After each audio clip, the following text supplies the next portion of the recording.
Hola a todos, bienvenidos a Paredro, el podcast de libros, autores y demás actores del mundo literario. Mi nombre es Camilo Hoyos y les doy la bienvenida a un capítulo en que trataremos algo que a mí personalmente me gusta muchísimo, pero que no son muchas las veces que podemos tener la oportunidad de traer y de tener acá, como son las brujas, la brujería, la capacidad mágica de ordenar la realidad, los maleficios y las pócimas. Esto porque estuvimos hablando con la autora Lina María Parra Ochoa acerca de su primera novela recién publicada por Alfaguara, como lo es La mano que cura. Se encontrarán con una escritura verdaderamente trepidante y una creación de atmósfera igual de intensa que nos retrata a una serie de mujeres que atienden el despertar de los poderes y a una en particular que utilizará estos poderes para superar el duelo tras la muerte de su padre. Lina María Parra Ochoa nació en Medellín, Colombia. Es autora de los libros de cuentos Malas Posturas y Llorar sobre leche derramada. Es magíster en estudios latinoamericanos de la Universidad de Leiden, en Holanda. Ejerce como docente de literatura y escritura creativa. Cuentos suyos aparecen en antologías como The Crisis Inside, editado en Alemania en 2014, Ganar es perder un poco, publicado en 2019, Cuerpos, 20 formas de habitar el mundo, 21 narradoras, Escribir es cosa de mujeres, Puñalada trapera 2, que ya, por supuesto, ustedes pueden encontrar aquí la entrevista con Juan Fernando Hincapié, y Antología de Cuento Colombiano, Variaciones Infinitas. En 2017 ganó la beca de creación de la Alcaldía de Medellín en la modalidad de cuento. Así es que sin mayores preámbulos los dejamos con una de esas novelas que da gusto leer y da gusto encontrarse y que por supuesto tiene que ser leída y comentada. Así que sin mayores preámbulos, bienvenidos a una nueva entrega.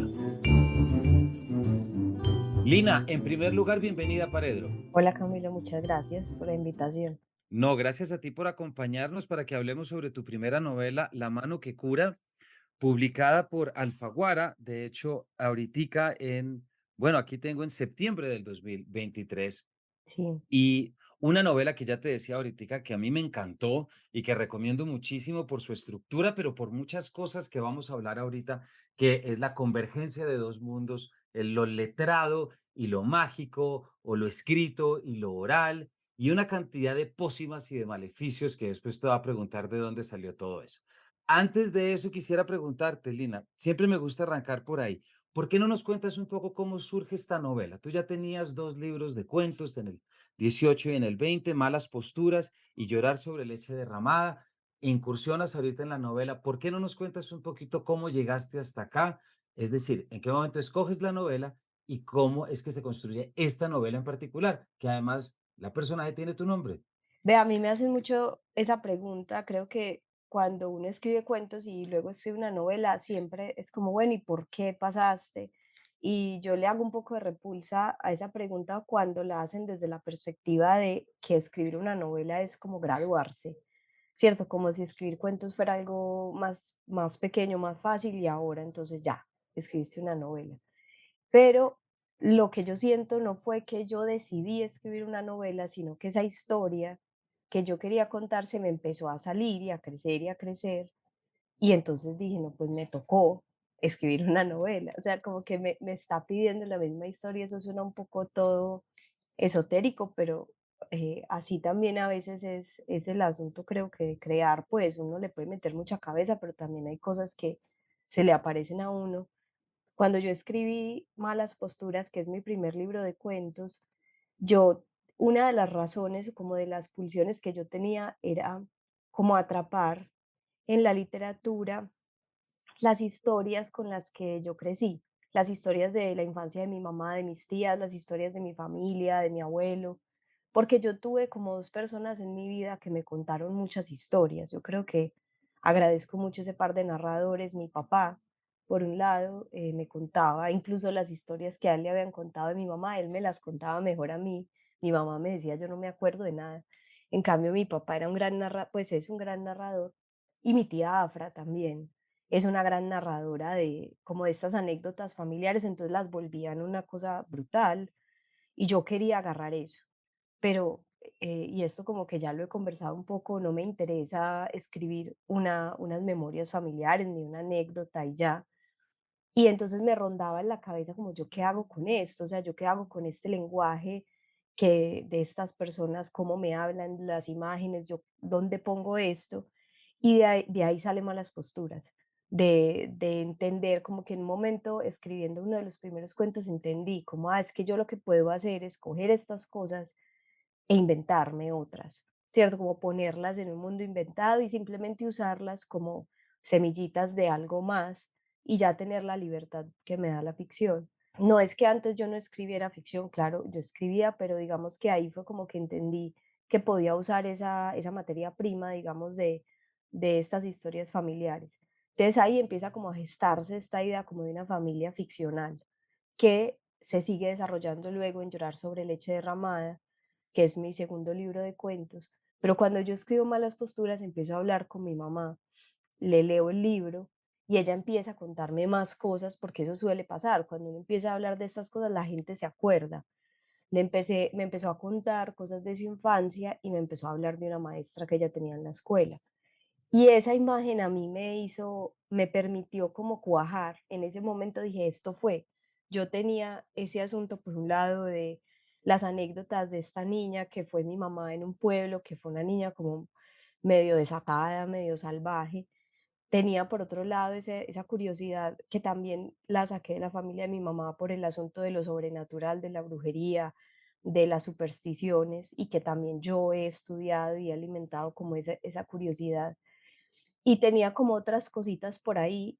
Y cuando ella me dice eso de la maestra, yo digo, aquí es, o sea, si yo cojo esta maestra y esta niña que se conocen en un pueblo en Antioquia y esta maestra se da cuenta que la niña también tiene poderes y le empieza a enseñar brujería, ya ahí tenía como una imagen que me permitió iniciar entonces empezó a crecer. ¿Quién es esta niña? ¿Quién es esta mamá? Y luego aparece el asunto de, bueno, esta niña, si es Soledad, pues Lina es la hija, porque pues yo soy la hija de mi mamá. Y entonces empezó a meter otras cosas de Lina. Y una de las cosas de Lina que meto ahí es el asunto del duelo. O sea, en la novela hago realidad un miedo y es que mis papás se mueran, por ejemplo. Entonces en la novela mato a mi papá y entonces lo que Lina tiene que lidiar es con este asunto del duelo. Y ahí empieza como a, sí, como a cuajarse ya una historia más grande. Ahorita vamos a ir a ese punto de partida que es la muerte del padre, con todo lo que eso supone y además un padre con una biblioteca muy nutrida de unos títulos muy específicos. Pero quiero volver a este momento en el que hablas del encuentro entre la maestra y la niña. Voy a leer esta cita de la página 28, que es uno de los despertares. Vio a su maestra que miraba las matas y asentía en silencio. Soledad se acercó sin decir nada y se sentó cerca, frente a ella. Niña Sole, están muy lindas las matas. Tienes la mano buena. Ana Gregoria le cogió la mano izquierda y se la revisó con atención. La volteó para todos los lados, se la acercó al oído, la olió, la sopesó y finalmente le ordenó que enterrara las puntas de los dedos en la tierra, cerca de la mata de ruda. Soledad lo hizo sin preguntarse mucho por qué. Sabía que era rara la situación, que las maestras no enseñaban así, pero más que saber consideró que estaba bien, que había algo en Ana Gregoria que ella quería aprender.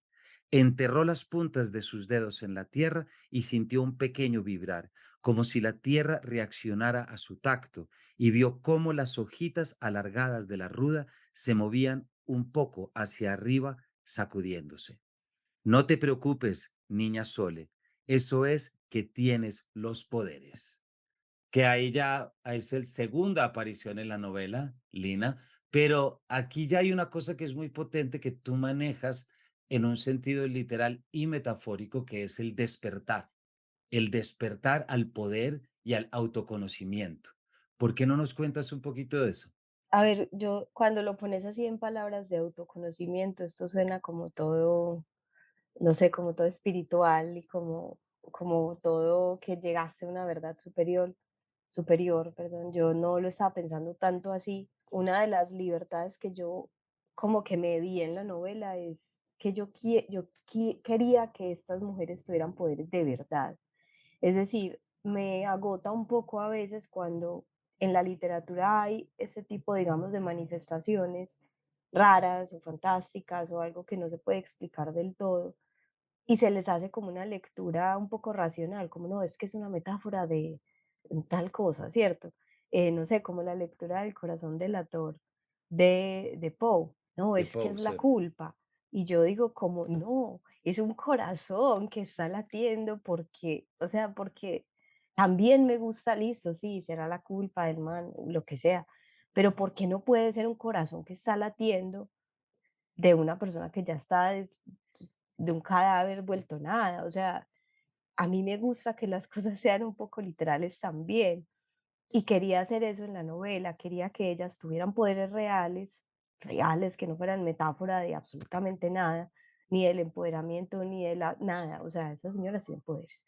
Y en ese sentido, claramente ese es el momento en el que ella no tanto como que le aparecen los poderes, sino que ya se le confirma que ella, ¿cierto? La maestra le dice, mire, esto es algo, porque seguramente Soledad, igual que Lina, después ya le venían pasando cosas, venía sintiendo cosas, y es en ese momento, y por eso en la novela yo uso como la frase de, se te abrieron los ojos, ¿cierto? Como que ya podés ver realmente lo que es. Y entonces ya ella tiene como este despertar y en ese tipo, pues en esas partes de la novela en donde ellas sienten los poderes de esa manera, quería que fuera como muy material, ¿cierto? Como que casi que yo me estaba imaginando la escena como si estuviera escribiendo eso como para cine, nunca he escrito cine, entonces Y no pretendo saber. es muy cinematográfico, tienes razón.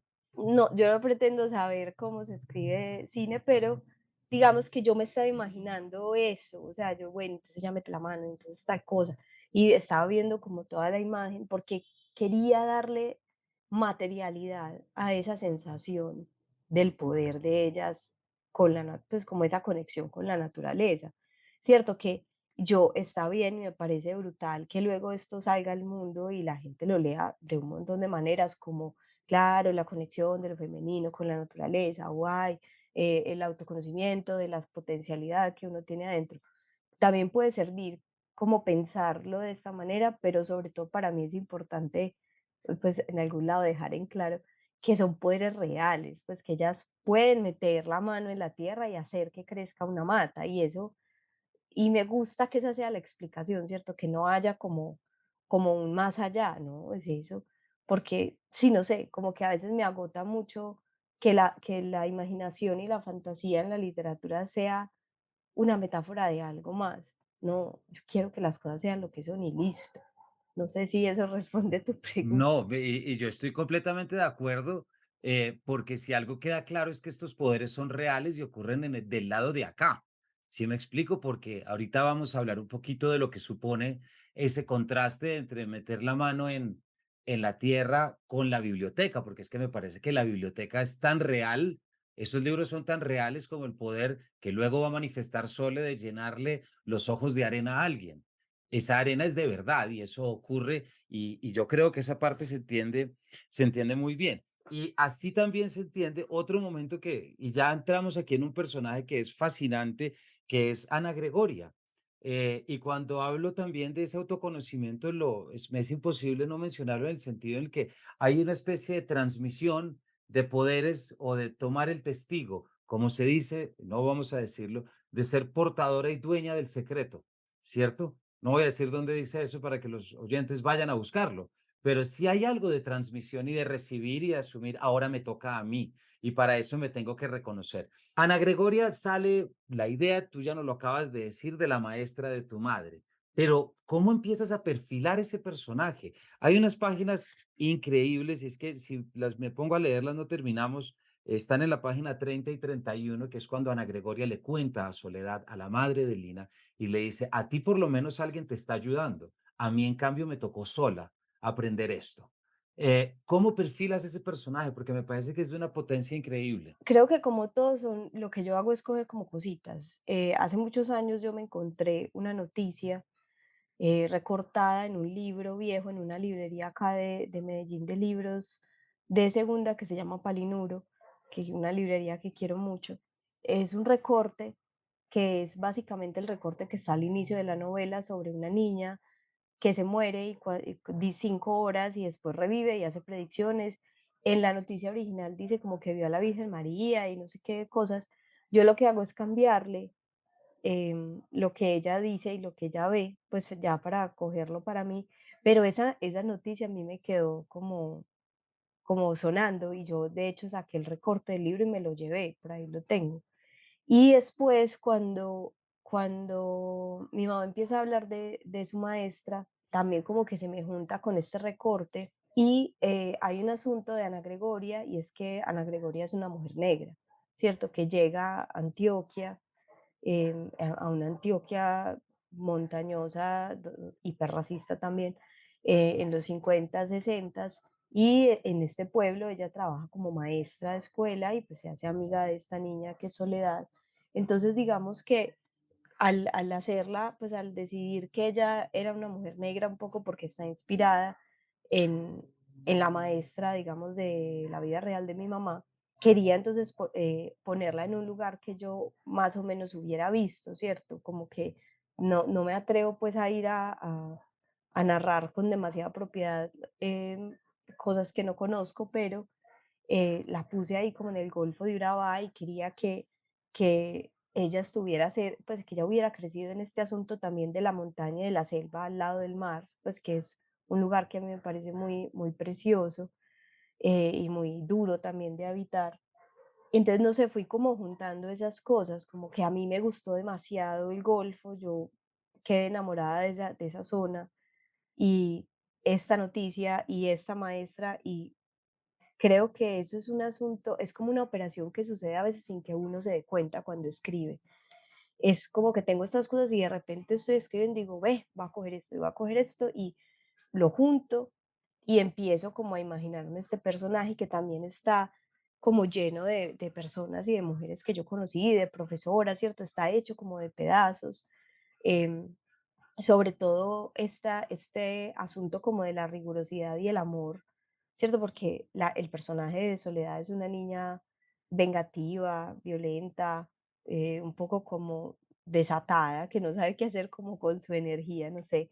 Y esta maestra lo ve y a pesar de que es una maestra rígida, pues, y cuando hay que darle reglazos en la mano, le da reglazos hasta culicagada porque también es insoportable, después va y le explica y le ayuda y le cura la mano y le dice, no, venga, es que vamos a aprender es esto. Entonces ahí empecé como a gestar este personaje de esta mujer, también, como te decía, basado en otras mujeres que he conocido, porque quería eso, que fuera como la figura de una maestra que pasa su conocimiento y que después incluso tiene esa vuelta de tuerca y es que cuando Ana Gregoria está vieja y le da Alzheimer, pues ya está enlagunada, está olvidando lo que sabe. Entonces, cuando le toca a Lina aprender, pues Lina también tiene que aprender sola, ¿cierto? Como si fuera un relevo generacional, pero Lina es un poco Ana Gregoria de nuevo porque a pesar de que Ana Gregoria le cuenta algunas cosas, a Lina le toca irse para el monte también a morirse 5 horas y aprender un montón de cosas porque Ana Gregoria ya no está en ella misma. Entonces quería que fuera, tal vez es un poco un cliché también en estas historias de magia, donde hay, claro, hay un maestro que te explica, que te enseña, que te abre este mundo, pero me parecía bonito que fuera en esa relación, como con una niña en un pueblo en Antioquia, y además el asunto de que Ana Gregoria sea negra hace que en el pueblo no la quieran mucho y que todo el mundo se pregunte como por debajo, como que cuchicheen belleza y la culicagaita esta que hace allá metida en la casa de esa señora, ¿cierto? Como un prejuicio que está ahí siempre como insinuado en la novela. A mí me gusta mucho eso, Lina, también porque no sé si vas a estar de acuerdo, pero yo sí creo que es un poquito la recuperación que ya se ha hecho siempre, pero acá yo la siento, que es un poco de nuevo la recuperación y la reivindicación de la figura de la bruja, es decir, la portadora de un conocimiento que precisamente por ser divergente se tacha inmediatamente de corrosivo y de peligroso, por supuesto desde un cristianismo y más desde una Antioquia, me lo puedo imaginar. Y eso me hace pues, hacerte una pregunta. ¿Tú sientes que escribiste un poquito una novela sobre una heroína bajo la estructura clásica de la heroína, que es ese, el que siente el despertar, el que siente el poder, como para de repente encargarse de el mundo y de su vida desde esa nueva visión? No sé si una heroína, pues si alguien quiere hacer el análisis me cuenta porque yo no sé. Pero sí quería hacer una novela de brujas. O sea, eso sí era uno de mis puntos de partida. Yo quería que ellas fueran brujas, brujas y tuvieran poderes. También porque yo crecí consumiendo estas historias, ¿cierto? En las historias de donde las brujas, muchas historias de películas gringas y series, pero donde las brujas eran las protagonistas. Me encontraba aquí a veces cuando leía con las brujas como personajes secundarios, como, listo, porque en los pueblos usualmente hay mínimo una señora a la que le dicen que es la bruja y esto no es solo de Antioquia, está esta relación doble en donde se la rechaza, pero se la busca por la noche o se la busca cuando nadie nos ve, se busca su ayuda, pero formalmente, digamos, no hace tanta parte, digamos, de la estructura social. Entonces yo sí quería que ellas fueran las protagonistas y quería que fueran brujas, no sé si sea heroína, porque hay como un comienzo del viaje, no sé, pero esos comienzos siento que en la novela quedan un poco truncados y ellas no salen al mundo a salvar ni a arreglar absolutamente nada, sino que están tal vez entendiendo los poderes como una manera también de lidiar con sus propios destinos. Creo que la única que hace algo, así como, bueno, o en algún momento tanto Ana Gregoria como Soledad utilizan su poder para vengar algo que consideran incorrecto, ¿cierto? La Que matanza a la que se refieren, ¿cierto? Ana Gregoria se da cuenta que una señora en el pueblo pues hizo una cagada muy terrible y entonces ella dice, esta señora no sabe con quién se metió y toma cartas en el asunto, que uno podría verlo desde un punto de vista como, uy, es una heroína, pero también es como, ok, es la justicia por mano propia, que es lo mismo que luego hace Soledad con el profesor de la universidad que la molesta, ella se encarga de él, ¿cierto? Y básicamente le mete un susto y una traumatizada que el man termina loco. Y eso es una venganza también por mano propia. Entonces, por eso no sé si sea una heroína como en algo positivo, pero sí, ellas utilizan el poder como una herramienta y esto yo lo repito mucho, los poderes en la novela y para mí en general, el asunto de los poderes es un asunto de herramienta. Una herramienta puede servir para muchas cosas, un machete puede servir para cultivar o para matar.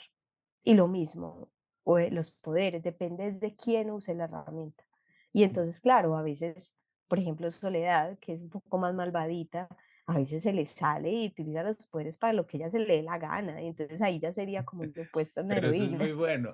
Y no, a Pero mí eso es me muy gusta es bueno. eso.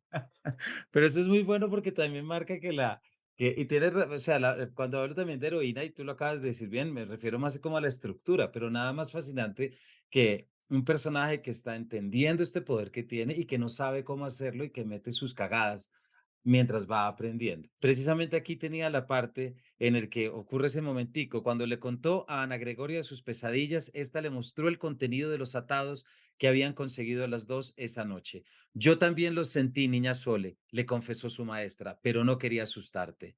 Entonces allá en esa finca sí está esa gente. Sí, niña, andan penando. Allá hubo una matazón muy brava y a mí me huele a que fue esa señora, respondió Ana Gregoria, más para sí misma que para Soledad.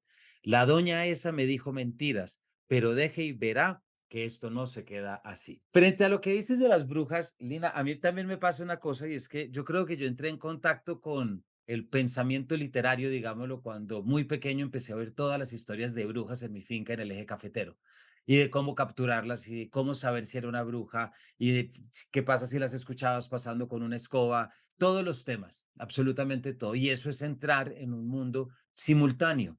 No digo que lo sustituye, pero es otra realidad que habita al mismo tiempo de una claridad occidental de entender las cosas y manejarlas y maniatarlas muy bien. Te quería preguntar, ya lo dije antes, está lleno de maleficios y de cositas. Esos salen, ¿cómo construyes esa narrativa? ¿Hay libros detrás? ¿Hay tradición oral? Cuéntanos un poquito el chisme de cómo puedes saber tanto de esto. Ahí hay como dos cosas que utilizo yo para escribir los hechizos, digamos, los trabajos. Una es la imaginación, o sea, lo que te decía como de la imaginación cinematográfica. Yo quería que si yo pensé como si yo puedo ver esto, tiene que ver una chimba, ¿cierto? Entonces yo voy a hacer, como que lo narraba para que yo pudiera verlo, pero sobre todo me quería inventar la magia.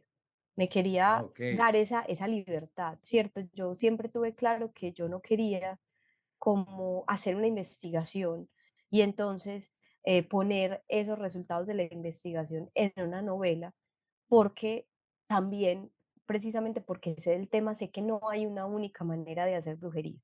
Que vos puedes ir a donde una bruja y te dice que esto es A y la otra te dice que esto es B y cuál tiene razón, pues se verá, ¿cierto? Entonces, no es como un conocimiento como así dogmático y claro, hay unos libros, hay unas costumbres, hay unas supersticiones, pero todo también va variando dependiendo de la bruja, del lugar en donde esté, de los elementos que tiene. Entonces, sobre todo yo me quería como inventar la magia y darme esa libertad también, porque es que yo estoy escribiendo un libro de ficción, no estoy haciendo una investigación, pues. Pero también, como yo crecí en una familia que a algunas tías y a mi mamá y a mi abuelo también le gustaba mucho como brujear, entonces ellos estaban entre ese asunto de contarle a uno, vea, si usted ve una bruja o si usted quiere saber quién es una bruja, hace esto y esto, ¿cierto? Como este asunto de la bruja como un otro al que hay que atrapar, pero también la bruja, que es la señora donde van para que les haga trabajos, amarres, para que los cierren, para que los protejan, para que les limpien la casa, o sea, como una persona de tu vida cotidiana. Entonces uno empieza como a ver, insisto mucho en la materialidad de la brujería, ¿cierto? Y como es un tema que además trato de estudiar, entre comillas, académicamente, pues porque no es una cosa que yo dé en la academia, pero yo sí tengo como unos cursos digamos, de educación no formal, donde hablo de historia de la brujería, porque me interesa mucho el tema. Entonces también uno así y escuchando historias de otras personas siempre pasa que uno empieza a hablar de este tema y todo el mundo te empieza a contar cosas y uno acumula información.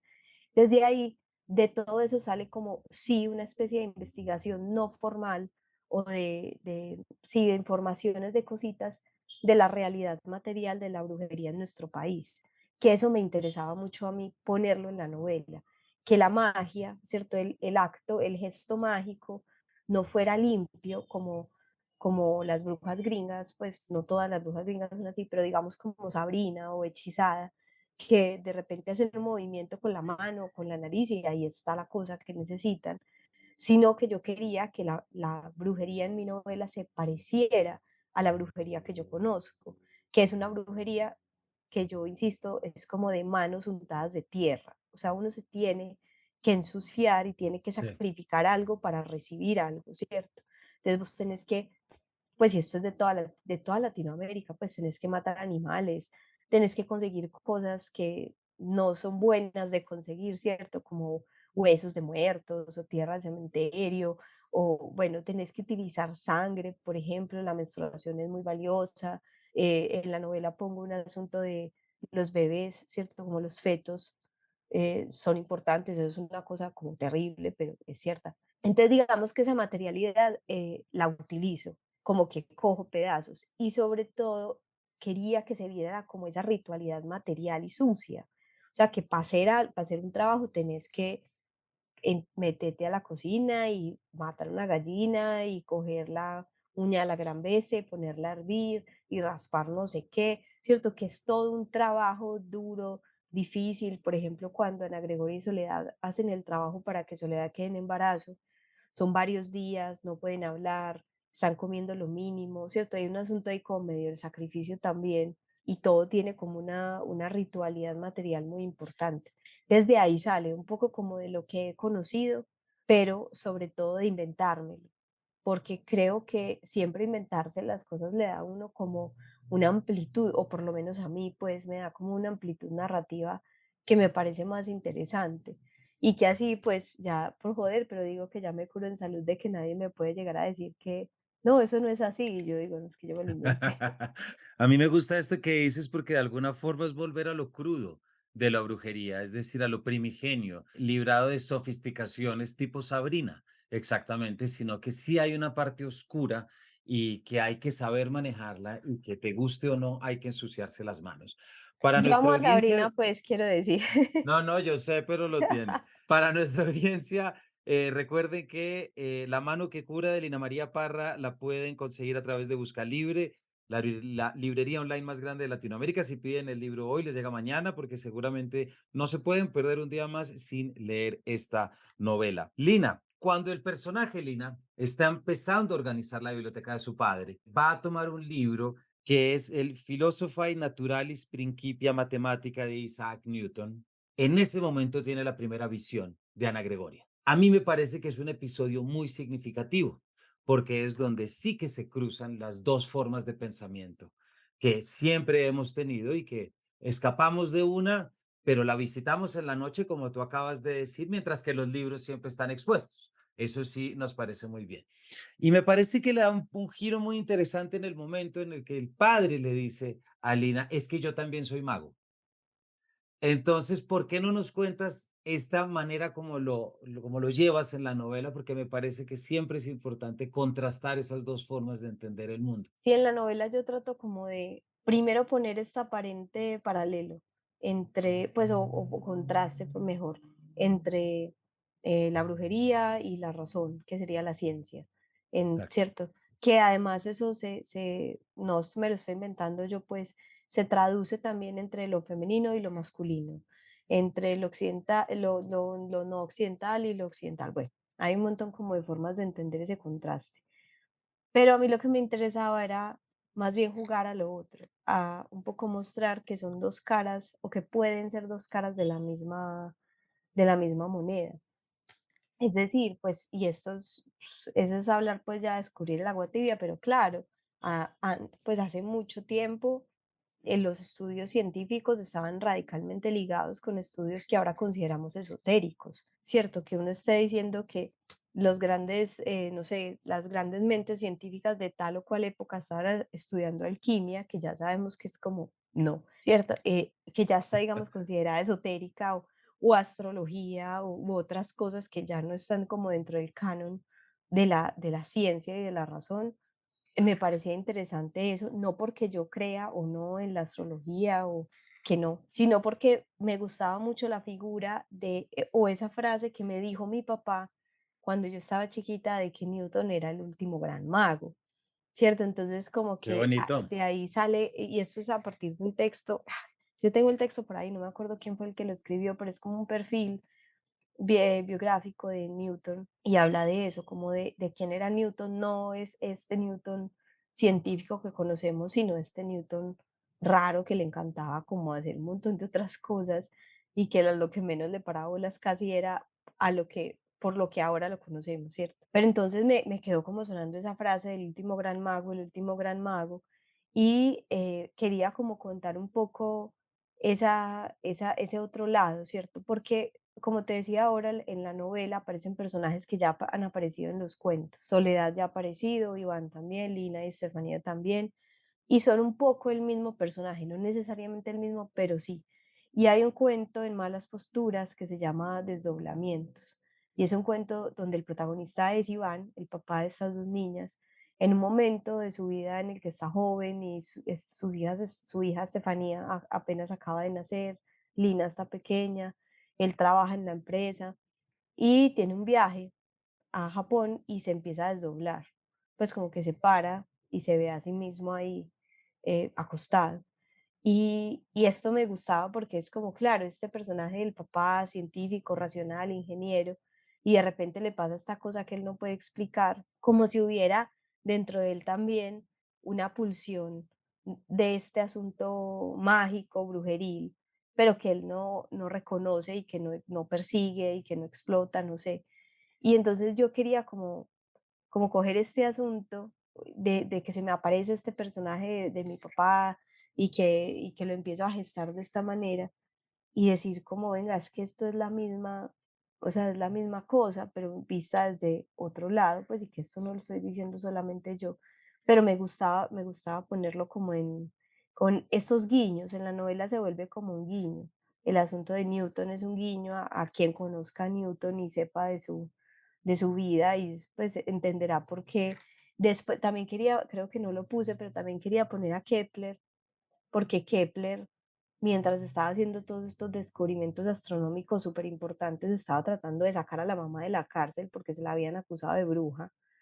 Entonces era como, pues para mí era increíble como que estas dos cosas estaban sucediendo a la misma vez y quería poner como todo ese enredo ahí, de esa dualidad, porque yo además soy una persona que ama la ciencia y que es radicalmente racional y de hecho la gente que me conoce es charro porque como que la gente quiere que yo crea en cosas esotéricas, y como que no, yo soy muy científica, pero claro, dejo así como entreabierta la puerta a ver qué pasa, pues creo que eso es el juego que pasa con Iván en la novela. Él es muy científico y muy racional, pero él dice como: "Ah, acá hay algo raro que yo medio no entiendo", pero como por su amor a Soledad, él también dice, yo la dejo hacer, ella sabrá, yo intuyo algo, pero mejor me quedo callado y me gusta como que en esa actitud hay también una forma del amor. Es muy bonito esto que dices, Lina, sobre el amor y también para referir a esa mente científica, pero siempre con un interés y un ojo puesto en lo sobrenatural, está ese grandioso dicho del eje cafetero que brujas no hay que creer en ellas, pero que las hay, las hay.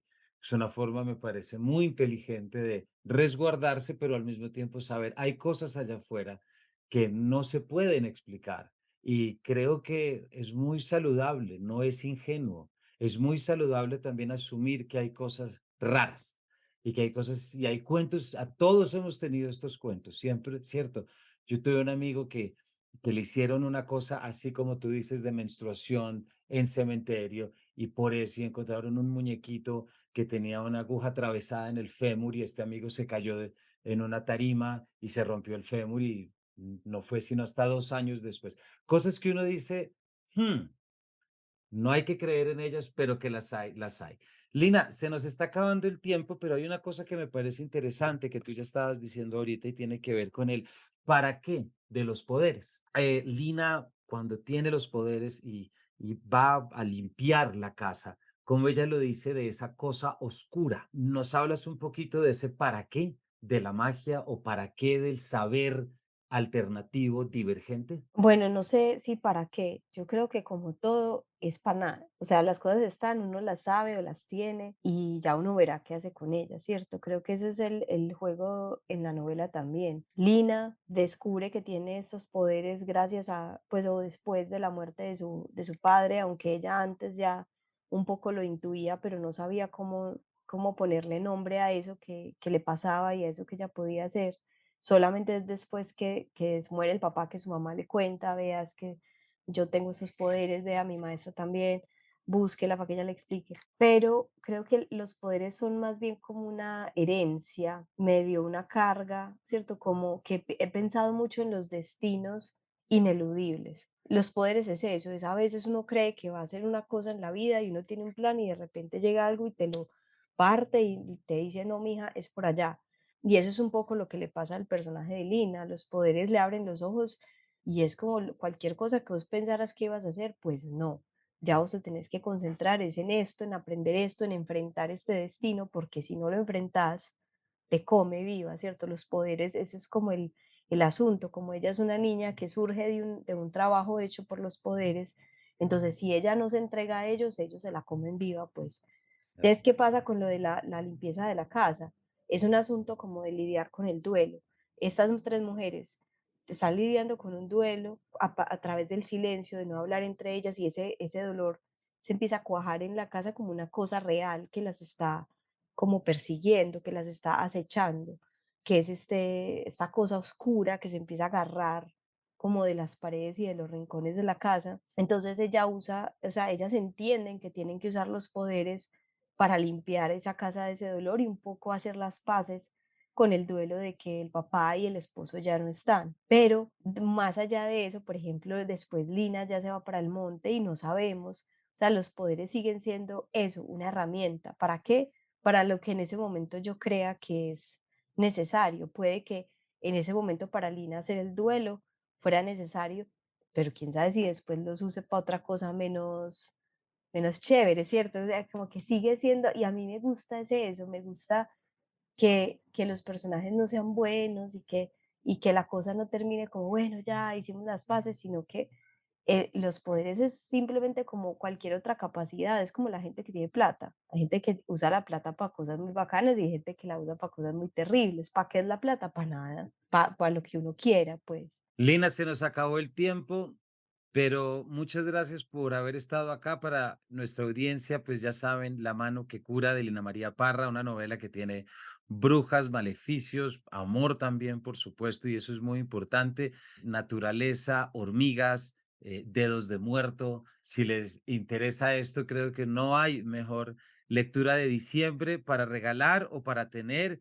y ponerse al día con esta primera novela que, como tú bien lo dices, no es que la novela sea una graduación, si es otra búsqueda después de 2 libros de cuentos, pero es una novela que yo recomiendo muchísimo porque a mí por lo menos me parece que tiene todo lo que me gusta.